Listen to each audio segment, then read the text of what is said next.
Barrister Shamim Haider Patwari, আপনার মন্তব্য শুনতে চাইছি আজকের যে বাদানুবাদ সেই বিষয়ে আপনি একটা মন্তব্য শুনি আগে, এবং তারপর সংসদে এইসব কথাবার্তা হবে, সংসদে এইসব কথাবার্তাই জায়গা। অটল বিহারী বাজপেয়ী একবার প্রচন্ড রকমের নারীবাদী কথাবার্তা বলছিলেন, তখন ইন্দিরা গান্ধী লবিতে তাকে বললেন আপনি অবিবাহিত মেয়েদের বিষয়ে তো জানেন কিভাবে। অটল বিহারী বাজপেয়ী বললেন যে আমি অবিবাহিত কিন্তু কুমার না। এটা হচ্ছে সংসদের কথা। আরেকবার হচ্ছে এই যে নেহরু বলেছিলেন অটল বিহারী বাজপেয়ীকে যে আপনি একদিন প্রাইম মিনিস্টার হবেন। লালু প্রসাদ যাদব বলে যে আপনি দুইবার হয়েছেন এখন ছাড়েন। রাজাকার শব্দটা তো বাংলাদেশে একটা গালি। হুমায়ুন আহমেদের নাটকে তুই রাজাকার গাড়ি একটা টিয়া পাখি বলতো এবং পুরো ক্যাম্পাসে তুই রাজাকার হতো। একসময় রাজাকারের বিচার করতে হবে, এটা একটা ম্যাসিভ মুভমেন্ট ছিল। নাও এখন এতদিন পরে ডেমোক্রেটিকভাবে জামাত তার স্বীকৃতি পেয়ে গেছে।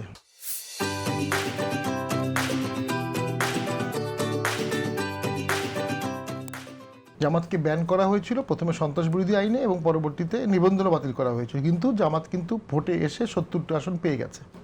এটা বাস্তবতা। জামাতের প্রার্থীর আগেও ইলেকশনে জিতেছে, এর আগেও ইলেকশনে জিতে মন্ত্রী হয়েছে, শপথ নিয়েছে, পতাকা। সো আসলে কিছু জিনিসকে আমরা সোসাইটির হাতে ছেড়ে দেওয়া ভালো, কিছু জিনিসটা ভোটারের হাতে ছেড়ে দেওয়া ভালো। আর জামাতকে যেটা করতে হবে, জামাতের তার কথাবার্তায় চালচলনে তার যে স্টিগমাইজেশন, তার ৭১ নিয়ে মানুষের মধ্যে যে পারসেপশন, এইটা জামাতকেই দূর করতে হবে। একটা চেষ্টা জামাত করে, কোনো মুক্তিযোদ্ধা যখন জামাতে যোগ দেয় তারা তাকে অত্যন্ত সম্মান দেয় এবং অত্যন্ত উঁচু আসন দেয়। আমার গাইবান্ধায় কিন্তু জামাতের একজন এমপি বীর মুক্তিযোদ্ধা এবং সর্বজন স্বীকৃত ভালো মানুষ, উনি সংসদে কিন্তু বঙ্গবন্ধুর নাম নিয়েছেন এই প্রথম। তো এরকম আবার উনি আজ যখন গেলেন তাকে অনেক সম্মানজনকভাবে তারা রাখলো। তো জামাত রিফর্মের চেষ্টা করছে, জামাতকেই কিন্তু ওই যে কথাটা এসেছে যে মুক্তিযোদ্ধা পরিবারের কেউ জামাত করতে পারে কিনা, একটা মুক্তিযোদ্ধা এটা আসলে যার ভিতরে আছে, যে অভিজ্ঞতার মধ্যে দিয়ে গেছে বা আমার অত্যন্ত প্রিয় ফজলুর রহমান সাহেব একসময় আওয়ামী লীগ করতেন, এখন বিএনপি করছেন। তো উনি মানে এখন আওয়ামী লীগের অনেকে তো বলতে পারে আওয়ামী লীগের কেউ বিএনপি করতে পারবে না, বিএনপি কিভাবে এই তুলনাটা কি আসলে এক হয় কিনা? আপনি যে আমি মনে করি এক হওয়ার কথা না। মুক্তিযোদ্ধা এটা বিষয়ে অবশ্য একটা থিওরি আছে, একজন রাজাকার সারা জীবন রাজাকার, একজন মুক্তিযোদ্ধা সারা জীবন মুক্তিযোদ্ধা থাকেন না। যেটা হয়েছিল মুক্তিযোদ্ধারা অনেকেই প্রাথমিকভাবে আওয়ামী লীগই করতো, কিন্তু তারা আওয়ামী লীগের ভিতরে অভ্যন্তরীণ দ্বন্দ্ব বা নানা কারণে অপমানিত হয়ে তখন অনেকে দল চেঞ্জ করেছে, অনেকে জামাতে যেতে পারে, জামাতে যাওয়ার তার চয়েস আছে। আমাদের ফখরুল ইসলাম বিখ্যাত যে সাহিত্যিক, উনি কমিউনিস্ট ছিলেন, পরে জামাত মানে ইসলামী দ্বারা হয়েছেন। আমি অনেক লোককে জাসদ করতো, পরে কিন্তু তার জামাত ইসলামী করেছে। এইটা যে করবে তার ব্যক্তিগত বিষয়। এখন জামাতের ক্ষেত্রে সবচেয়ে বড় অবস্ট্রাকশনটা হচ্ছে ওরা মওদুদিবাদে বিশ্বাস করে, ইসলামের ওয়ান অফ দ্য থিওরি। এখন কেউ এই ছোট থিওরিতে নিজেকে ঢুকাবে কিনা এটা তার বিষয়। দ্বিতীয় হচ্ছে জামাত একটা ইন্টারন্যাশনাল ব্যাপার, পাকিস্তানেও আছে বাংলাদেশেও আছে। আওয়ামী লীগ তো পাকিস্তানে নাই, ইন্ডিয়ায় নাই, বিএনপি তো পাকিস্তানে নাই, ইন্ডিয়ায় নাই, জামাত আছে। এবং এদের মধ্যে লিঙ্কেজটা কি এটা একটা আছে। তৃতীয় যেটা হচ্ছে জামাতের একটা বড় অপরাধও আছে, বাংলাদেশ স্বাধীন হওয়ার পরও জামাত স্বীকৃতি দেয়নি বাংলাদেশকে, এবং গোলাম আজম গ্লোবাল ক্যাম্পেইন করেছিল যেন বাংলাদেশ স্বীকৃতি না পায়। অনেক দিন পর্যন্ত বাঙালিরা হজে গিয়েছে পাকিস্তানের পাসপোর্ট দিয়ে। তো সেটাও জামাতের একটা অপরাধ ছিল।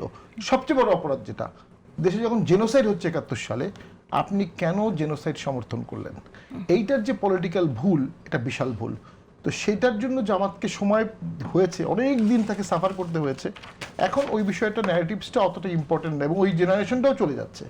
এখন নতুন জেনারেশন যারা জামাতে আসছে তারা অবশ্যই বাংলাদেশকে ভালোবাসতে হবে, ৭১কে মানতে হবে। জামাত খুব সম্ভবত পয়লা বৈশাখও করেছে, এনসিপিও করেছে, এবং জামাত তো ২৬শে মার্চে ইয়াতে গিয়েছে, সাবার স্মৃতিতে গিয়েছে, শহীদ মিনারে গিয়েছে, স্যালুট নিয়েছে।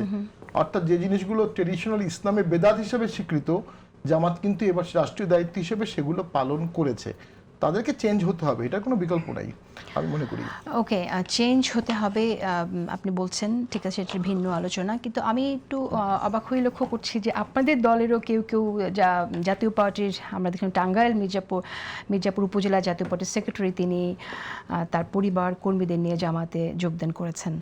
সো আপনাদের আরও কেউ কি জামাতে যাচ্ছে বলে আপনার কাছে কোনো তথ্য আছে কিনা, বা আপনারা যে জামাতে যাচ্ছেন তার আসলে মানে কি কারণে? ২৫ তারিখে একটা অনেক বড় সভা করেছি, বর্ধিত সভা, যেখানে আমাদের প্রায় সকল জেলার প্রতিনিধি আসছিল, এবং তাদের মধ্যে যে আমরা স্পিড দেখেছি, আমরা মনে করি না জাতীয় পার্টি থেকে অন্য কোনো দলে যাওয়ার কোনো প্রবণতা আছে।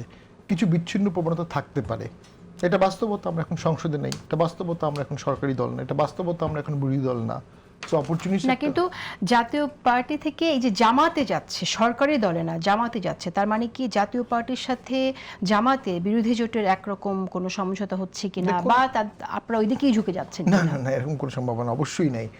যিনি চলে গেছেন এটা তার বিচ্ছিন্ন একান্ত ব্যক্তিগত সিদ্ধান্ত।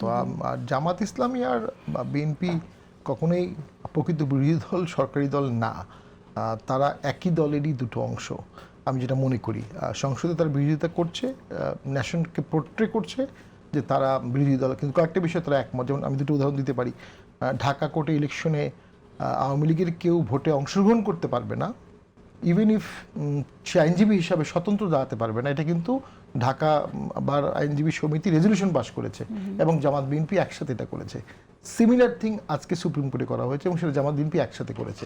সো জামাত বিএনপির দ্বন্দ্বটা যেমন কিছুটা দেখা যাচ্ছে আর্টিফিশিয়ালি, কিন্তু মূলত যেখানে, এবং আমার ধারণা লোকাল গভর্নমেন্ট ইলেকশনেও তারা একটা আলোচনার ভিত্তিতেই করবে। কিছু অংশ জামাত জিতবে, কিছু অংশ বিএনপি জিতবে, কিছু অংশ কন্টেস্ট হবে।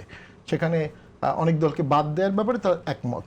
সো এই যে ফান্ডামেন্টাল বিষয়গুলোতে যে দলগুলো এক থাকে, আপনার এই যে যুক্তি আপনি দাঁড় করাচ্ছেন যে জামাত বিএনপির এই যে দ্বন্দ্বটা এটা আর্টিফিশিয়াল, আপনার যুক্তির এই স্টেটমেন্টের সপক্ষে আপনার যুক্তি হচ্ছে যে যেহেতু দুটি দল আওয়ামী লীগ রাজনীতি না করার বিষয়ে তারা আরো অনেক বিষয় একমত আছে, শুধু সেটাই কি কারণ, এছাড়া আর কোনো কারণ আছে? না, আর কোনো কারণ তো আছেই। তারা তো 2001 থেকে 2006 একসাথে আকামকুকামও করেছে, গ্রেনেড মেরেছে, 1,28 লক্ষ ভুয়া ভোটার করেছে, ইয়াজুদ্দিন সাহেবকে ক্ষমতা নিয়েছে, এগুলো করেছে না।